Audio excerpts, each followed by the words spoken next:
Hey everyone, this is Arathon Hanzo, and here are all of the new Lorcana cards we know about from Rise of the Floodborn. The set is releasing on November 17th, but Ravensburger has been releasing a steady stream of first looks at cards available in it.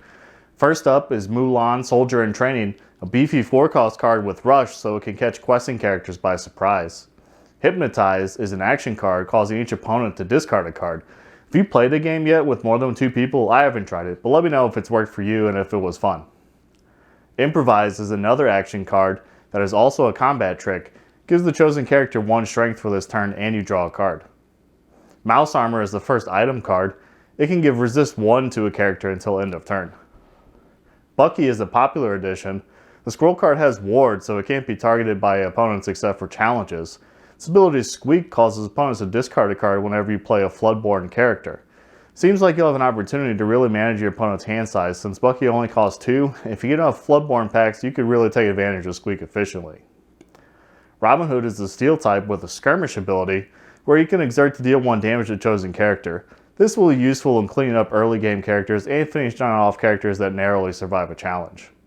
Panic, the Underworld Imp, seems underwhelming. Its synergy with Pain could let you challenge tougher creatures, but at 3 ink, I think there's probably better value somewhere else. Minnie Mouse has Shift and Evasive and gains 2 lore for requests whenever you play your second action in a turn. Conjure with Grandfather Clock I brought up before in my Resist video, which you can watch here. This character comes with Shift 3 and Ward, as well as a unique ability called Unwind that gives your other characters Resist 1. Cogsworth Talking Clock is the card you can shift the Grandfather Clock version onto. It specifically comes with an ability to pull back characters with Reckless and turn them into lore generators instead, allowing them to exert for 1 lore. The next card is an action called Bounce. It returns a character of yours to your hand and another of your opponent's characters to their hand. I assume that this targeting means the characters in play and not some recursion of banished characters, and this will only be allowed for in-play characters. Otherwise, it seems pretty unfair if you could bring a character back from banishment to your hand and send an in-play character back to your opponent's hand. The Prince Never Gives Up comes with Bodyguard and Resist 1. Flynn Rider is a low-cost 1/3 character. I believe we'll see more Flynn cards in the set. This is probably just something to be shifted onto later in the game. Tiana Celebrating Princess is another steel type bringing resist 2 and has a unique ability that prevents opponents from playing actions if you have no cards in hand. Cinderella looks to me to be one of the most promising cards of the set at 5/5 with resist 2, and it can challenge a ready character when you play songs.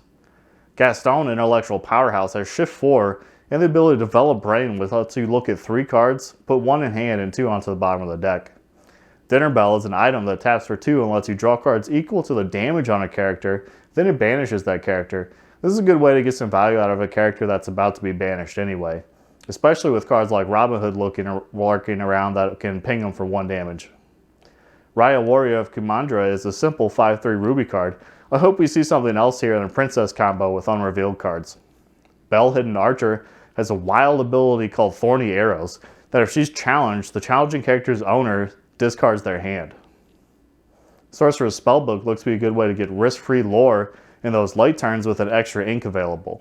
Winnie the Pooh Honey Wizard is a beefy 5/5 with no other abilities. I expect some keyword synergy here when we'll see when the full set releases. Merlin Shapeshifter benefits from characters being returned to hand, and it gains 1 extra lore. It has 5 defense to make sure he can quest a few times safely. Elsa Gloves Off has the Challenger keyword and gains 3 strength when challenging. Zero to Hero is a song that lowers the ink cost of the next character you play by the amount of characters you have in play already.